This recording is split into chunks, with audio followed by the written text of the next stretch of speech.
Remember Sarah Palin, the lady that apparently won a lottery ticket to try and be vice president when John McCain had a momentary lapse of sanity?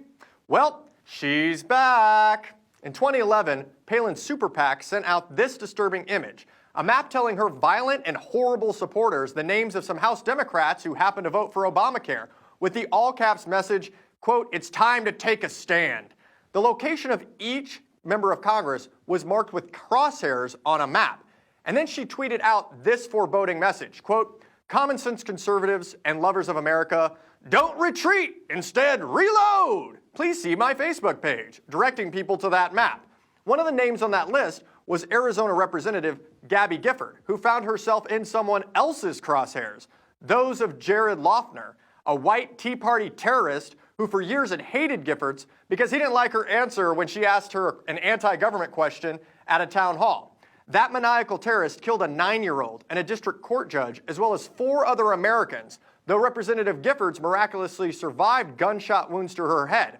And Jared was able to shoot so many people because the Republicans and the NRA have turned America into a supermarket of assault weaponry, where you can buy 5,000 rounds of ammo at the neighborhood Walmart.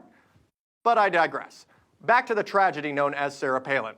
Back when Palin posted this social media bounty on congressmen's heads, with crosshairs on their districts, an opinion article in the New York Times stated that this was evidence of a clear link between right-wing rhetoric and political violence. Because, duh, if you put crosshairs on people and send it out to your radical, violent Tea Party terrorist supporters, then some nut job is going to get a gun and start shooting people, given a long enough timeline. Those aren't surveyors' crosshairs. They're crosshairs you see when you look down the scope of a gun. So, in what appears to be a coordinated right-wing conservative attack on the First Amendment freedom of the press, which includes Sean Hannity at Fox News and even Donald Trump himself, Sarah Palin has filed a lawsuit against the New York Times and other outlets who held her accountable for this despicable act, alleging that, quote, "speculative and unsubstantiated rumors hurt her personally and professionally."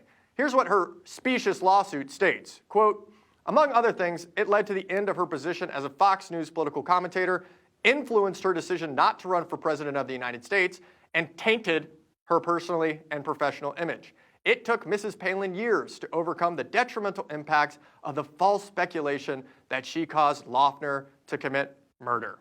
But here's the problem for Palin. Right after that shooting happened, she hastily removed the image from the internet. An interesting move for someone who claims her post was not violent in the least.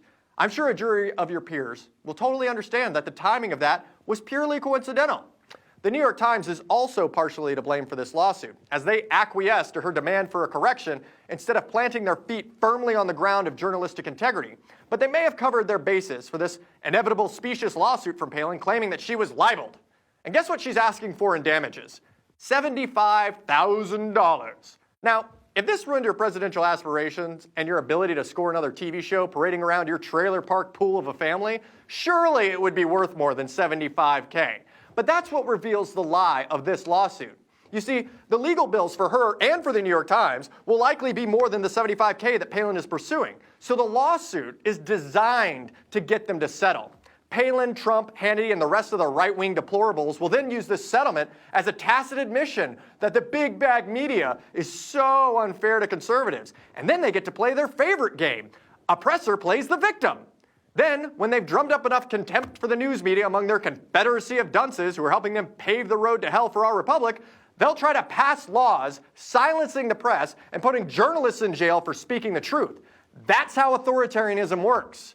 And if the road to authoritarianism and anti-media lawsuits gets stopped in its tracks by an effective American resistance, that's you, then don't be surprised if some of these right-wing nutjobs put up a map of America's newsrooms with crosshairs on them. Because violence is what these malicious, right-wing Tea Party terrorists always resort to when they can no longer defend their ideas with their words. I'm Ryan Clayton. This is Content News. Come back daily for the news where we're free to share the truth.